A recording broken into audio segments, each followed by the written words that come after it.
Hello everyone, I am Dileep. നിലവിൽ Tirur sub കളക്ടറായിട്ട് work ചെയ്യുന്നു.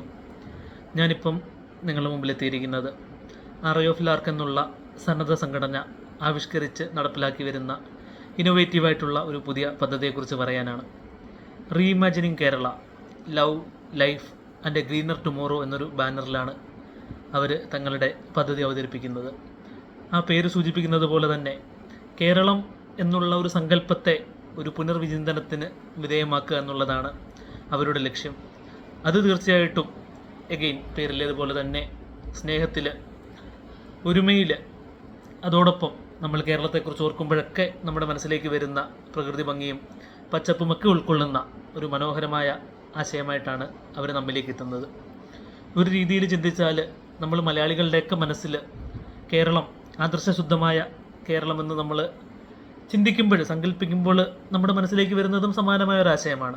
നമുക്കറിയാം, ഓണത്തെക്കുറിച്ചുള്ള നമ്മുടെ സങ്കല്പങ്ങളിൽ നമ്മൾ പറയാറുണ്ട്, മാവേലി നാടുവാണിയിടും കാലം മനുഷ്യരെല്ലാവരും ഒന്നുപോലെ, കള്ളവുമില്ല, ചതിയുമില്ല, എള്ളോളമില്ല, പൊളിവചനം എന്ന് നമ്മൾ പാടാറുണ്ട്. സോ ഈ ഒരു വൺ ലവ് എന്നുള്ളൊരു മഹത്തായ ആശയത്തിനെ അടിസ്ഥാനമാക്കി അവരൊരുക്കിയിരിക്കുന്ന ആ ഒരു പദ്ധതിയുടെയും കോർ അത് തന്നെയാണ്. മറ്റ് വിവിധ തരങ്ങളിലുള്ള വേലിക്കെട്ടുകളൊന്നുമില്ലാതെ സാമൂഹികവും സാമുദായികവും സാമ്പത്തികവുമായ സമത്വസുന്ദരമായ, അതേപോലെ ജാതി മത വർഗ വർണ്ണ വ്യത്യാസങ്ങളൊക്കെ പാടെ മാറ്റിവെക്കുന്ന ഒരു ഭാവിയിലേക്കുള്ള ഒരു പ്രയത്നമാണ് അവരുടെ ഈ പ്രോഗ്രാം എന്നുള്ളത്. സോ ഇതുമായി അവരെത്തുന്നത് യുവ തലമുറയിലേക്കാണ്, നമ്മളുടെ സ്കൂൾ കോളേജ് വിദ്യാർത്ഥികളിലേക്കാണ്. അതും കേവലം ആശയങ്ങളിൽ മാത്രം, ആദർശങ്ങളിൽ മാത്രം ഒതുങ്ങി നിൽക്കാതെ അത് മനോഹരമായിട്ട് പ്രസൻറ്റ് ചെയ്യാനുള്ള ഒരു പദ്ധതിയും തീർച്ചയായിട്ടും അവർ ആവിഷ്കരിച്ചിട്ടുണ്ട്. അതിൽ സംഗീതത്തിലൂടെ, കാവ്യാത്മകമായ വരികളിലൂടെ, കുക്കിങ്ങിലൂടെ, കഥകളിലൂടെ വളരെ രസകരമായിട്ടും നമ്മളെ ക്യാപ്റ്റിവേറ്റ് ചെയ്യുന്ന ഒരു രീതിയിലാണ് അവരവരുടെ മൊഡ്യൂളുകൾ, അവരുടെ പ്രോഗ്രാം, അവരുടെ പദ്ധതി ആവിഷ്കരിച്ചിരിക്കുന്നത്. സോ ഈ ഒരു ഇന്നോവേറ്റീവായിട്ടൊരു പദ്ധതി ആവിഷ്കരിക്കുവാൻ അവർ കാണിച്ച ഒരു അർപ്പണബോധത്തെയും സാമൂഹിക പ്രതിബദ്ധതയും ആദ്യമേ തന്നെ അഭിനന്ദിക്കുകയാണ്.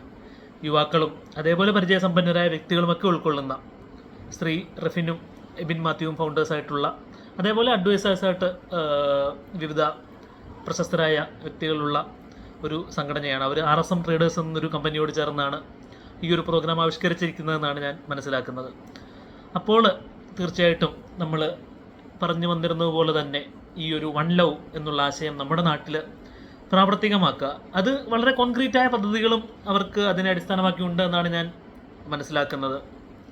ഒരു വേസ്റ്റ് മാനേജ്മെൻറ്റിലൂടെ നമ്മുടെ പ്രകൃതി ഭംഗി, കേരളത്തിൻ്റെ തനതായ ടൂറിസം പൊട്ടൻഷ്യലൊക്കെ ഉൾപ്പെടെ നമ്മെ മാറ്റി നിർത്തുന്ന പ്രകൃതി ഭംഗി കൃത്യമായിട്ട് മനസ്സിലാക്കി സംരക്ഷിക്കുക, അതേപോലെ സ്വയം കണ്ടെത്തി സെൽഫ് ലവ് എന്നുള്ളൊരു ആശയത്തിലേക്ക് നമ്മളെ കൂടുതൽ അടുപ്പിക്കുക, അതേപോലെ ഹെൽത്തിൽ കൃത്യമായിട്ട് ഇൻവെസ്റ്റ് ചെയ്യുക. നമുക്കറിയാം, കേരളം ഇന്നൊരു ഡയബറ്റീസ് ക്യാപിറ്റൽ ഓഫ് ഇന്ത്യ എന്നൊക്കെ പറയാവുന്ന രീതിയിലേക്ക് നിർഭാഗ്യവശാൽ മാറിക്കൊണ്ടിരിക്കുകയാണ്. ജീവിതശൈലി രോഗങ്ങൾ നമ്മുടെ സമൂഹത്തിൽ വലിയ രീതിയിൽ വർദ്ധിച്ചുകൊണ്ടിരിക്കുകയാണ്. സോ അതിനൊക്കെ എതിരെയുള്ളൊരു പ്രതിരോധമായിട്ട് ഞാൻ ആദ്യമേ പറഞ്ഞതുപോലെ തന്നെ നമ്മളുടെയൊക്കെ സങ്കല്പങ്ങളിലുള്ള ഒരു മനോഹരമായ ആദർശശുദ്ധമായ കേരളം എങ്ങനെയാണ് എന്ന് വിഭാവനം ചെയ്യുകയും അതിലേക്ക് എങ്ങനെ നമ്മുടെ സമൂഹത്തെ, പ്രത്യേകിച്ച് യുവതലമുറയെ ഒരു പടി കൂടി അടുപ്പിക്കാം എന്ന് തലപുകഞ്ഞാലോചിക്കുകയും അതിലൂടെ ഇത്ര മനോഹരമായ ഒരു പദ്ധതി രൂപീകരിക്കുകയും ചെയ്ത അറേ ഓഫ് ലാർക്ക് സംഘടനയ്ക്ക് എല്ലാവിധ ആശംസകളും അറിയിക്കുകയാണ്.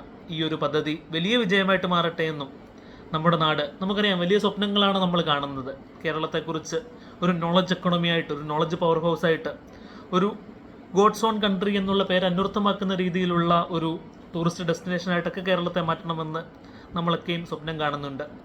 അതിലേക്കൊക്കെ നമ്മുടെ നാടിനെ അടുപ്പിക്കുന്ന വലിയൊരു സ്വപ്ന പദ്ധതിയായിട്ട് തന്നെ അറേ ഓഫ് ലാർക്കിൻ്റെ റീഇമാജിനിങ് കേരള എന്നൊരു ഈ ഒരു ആശയം മുന്നേറട്ടെ എന്ന് ആശംസിക്കുകയാണ്. ഈ പദ്ധതിക്ക് പിന്നിൽ പ്രവർത്തിക്കുന്ന എല്ലാ സംഘാടകർക്കും ആശംസകൾ അറിയിക്കുകയാണ്. ഇതിനെ ഏറ്റെടുത്ത് വലിയൊരു വിജയമാക്കി മാറ്റുവാൻ ഇതിനോട് ചേർന്ന് നിൽക്കുന്ന എല്ലാവർക്കും സാധിക്കട്ടെ എന്ന് ആശംസിക്കുന്നു.